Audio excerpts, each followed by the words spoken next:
Title: Parinama and Vivarta. Is there any real distinction?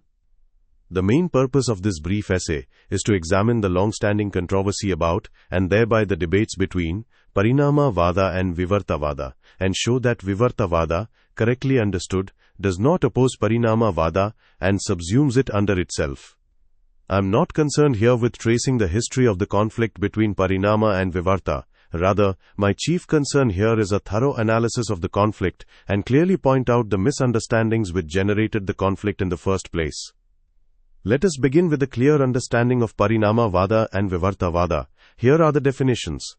Parinama Vada is the theory view that when anything, say A, undergoes changes and transformations resulting in B, C, D, etc., these changes and transformations are real.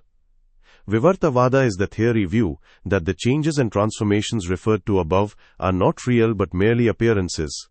Samkara's Advaita Vedanta upholds the Vivarta Vada and other schools of Vedanta and Samkhya uphold the Parinama Vada. I am not concerned with Buddhism, Jainism, etc. at this point. Vivarta Vada does not deny changes and transformations, but maintains that the changes and transformations are not real. According to Samakara, real change is the change by which something, say X, loses its essential nature and becomes Y, something absolutely different from X. For example, a piece of wood becoming a lump of gold.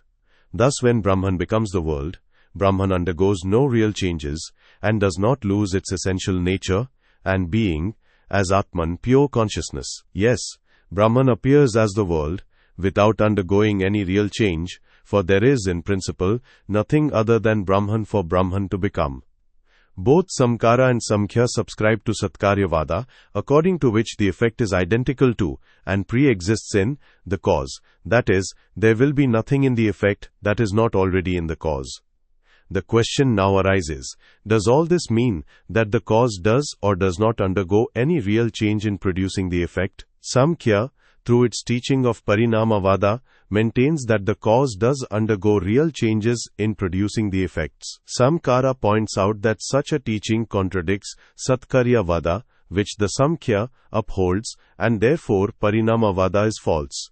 Let me illustrate the point of Samkara's critique of Samkhya. When the potter makes, say, cups and saucers from clay, the clay does not undergo any real changes and becomes something other than clay. The changes the clay undergoes are only in forms and names.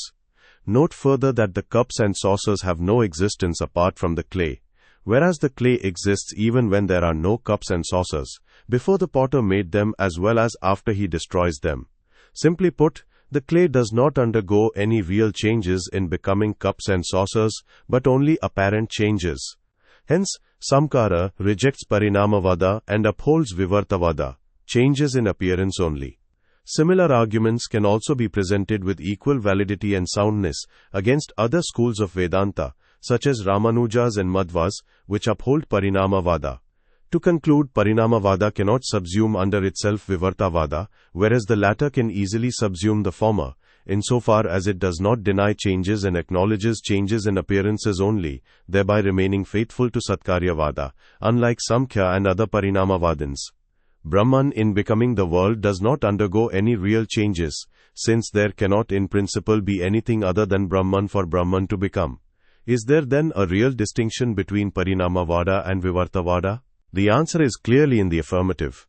While Parinama Vada and Vivarta Vada both acknowledge changes in the cause in producing the effects, the changes are not real, but only in appearances, forms and names for the Vivarta Vada, whereas they are real for Parinama Vada, thereby contradicting Satkarya Vada, to which both Samkhya and Samkara subscribe.